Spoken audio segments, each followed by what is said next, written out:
You ever look at your own health data and just scratch your head? Maybe your fitness tracker says you're ready to crush it, but you know there's something else going on under the hood.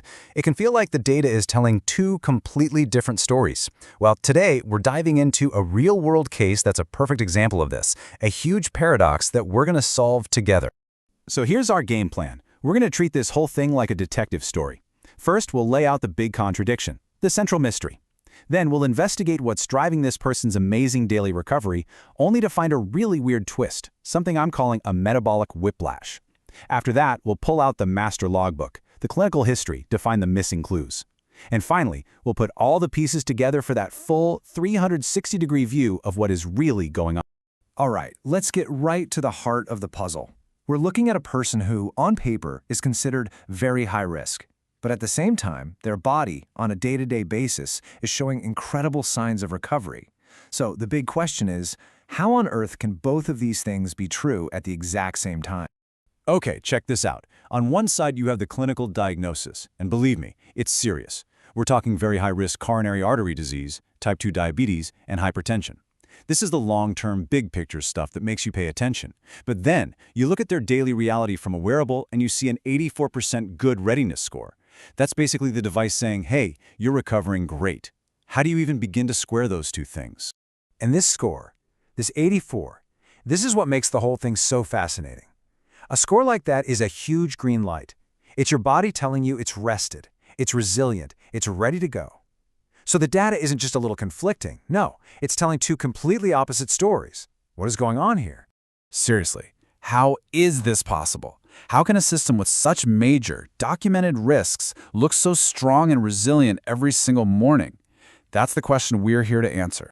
To figure this out, we need to pop the hood on that high readiness score. Let's start digging into the actual physiological data that's pumping that number up. What is the body doing so incredibly right overnight that it can seemingly ignore these huge long-term risks? Okay, now when we zoom in, two numbers just leap off the page, and frankly, they're fantastic. First up, a resting heart rate of just 63 beats per minute. That means the body's internal engine is just idling, super calm and relaxed during rest. Then next to it, an optimal heart rate variability, or HRV, of 28. You can think of HRV as your nervous system's ability to be flexible, to shift from fight or flight to rest and digest. A number like this means it's doing a beautiful job of chilling out. And that incredible nighttime efficiency, it carries right on over into sleep. Now get this, even though they only slept for about 6.5 hours, the quality of that sleep was amazing. The body was smart. It prioritized exactly what it needed. 21% deep sleep for physical repair, and a whopping 29% in REM sleep for mental recovery. It was basically a masterclass in efficient rest. So, what's the secret sauce? What let the heart get so calm and the brain get such high-quality sleep? Well, the hidden hero in this story is metabolic stability. Just like this quote says, when your blood sugar is steady all night, your body isn't freaking out and pumping out stress hormones. It creates the sense of safety that lets the whole nervous system just relax. And here it is. This is the proof. This is the overnight glucose data. Just look at how beautifully flat that line is. It's locked in this perfect, tight little range.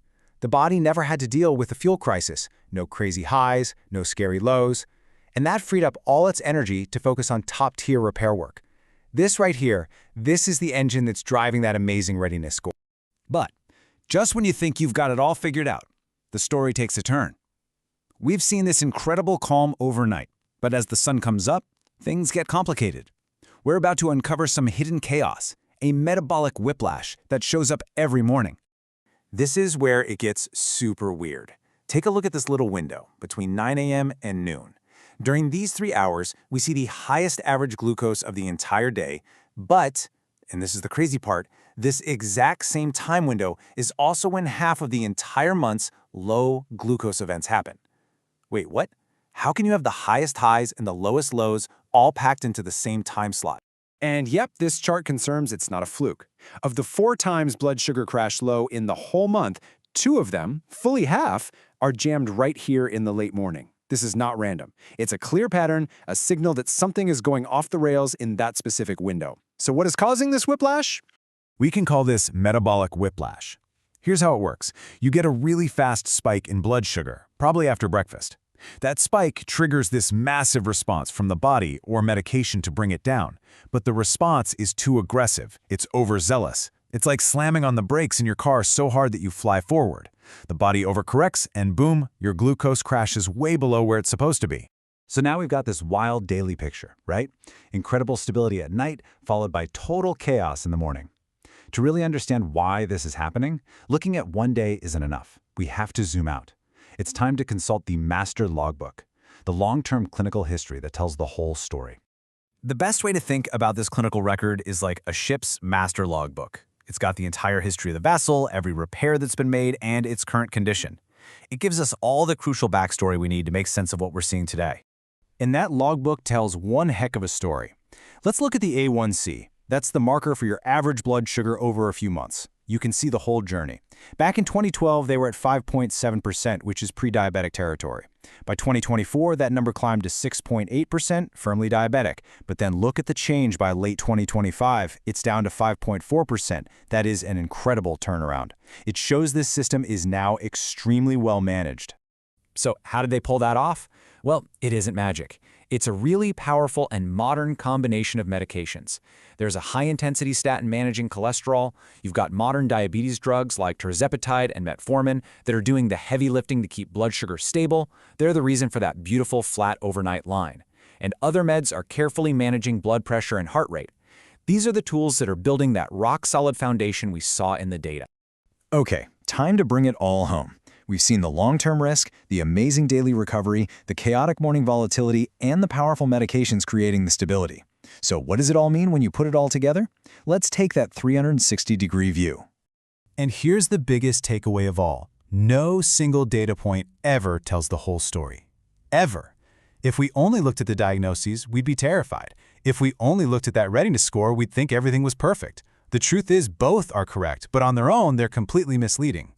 The only way to get the true picture is to bring all this data together. The clinical labs give you the foundation.